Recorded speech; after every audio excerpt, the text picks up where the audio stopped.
een gewone dag, zo'n echte saaie door de weekse dag. Echt zo'n dag waarop je denkt dat er wel eens iets gebeuren mag. En om 6:15 kwam ik zoals altijd thuis kantoor.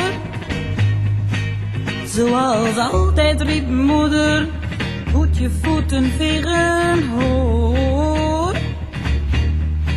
Toen zei ze: kind, ik heb vandaag mijn oren naast niet geloofd. Ik heb gehoord dat Jan van Buren zich vannacht van het leven heeft beroofd.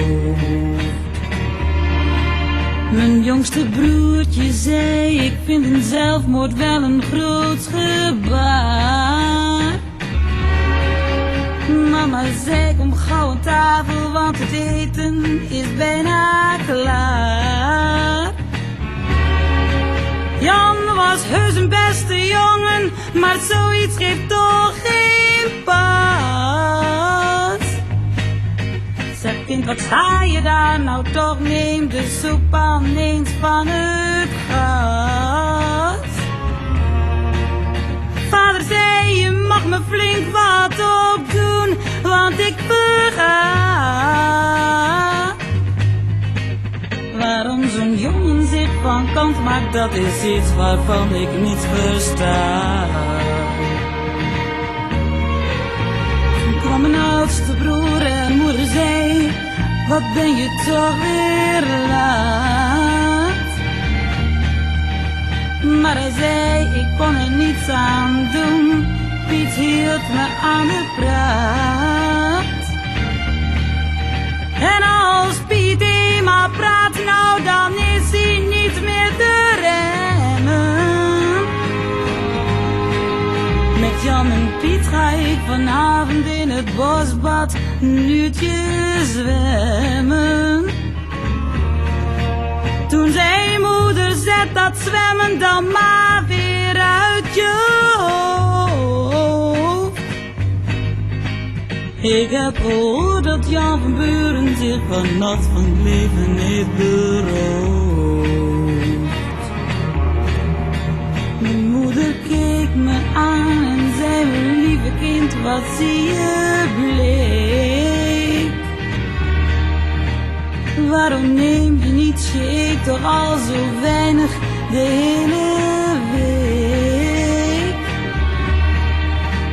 En de krantenjongen gaf ons de krant door het open raam.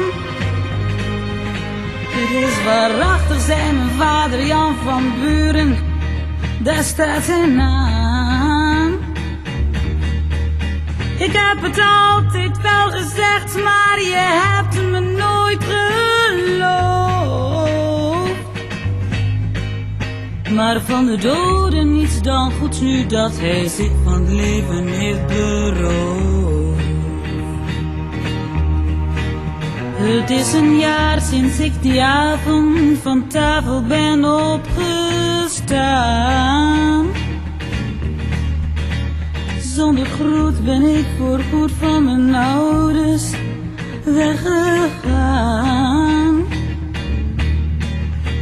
Voor het eerst ben ik terug en nu sta ik hier bij jouw graf.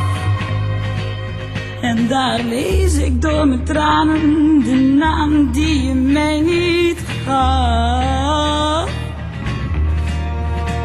Heb zoveel van jou gehouden, altijd in jou geloof.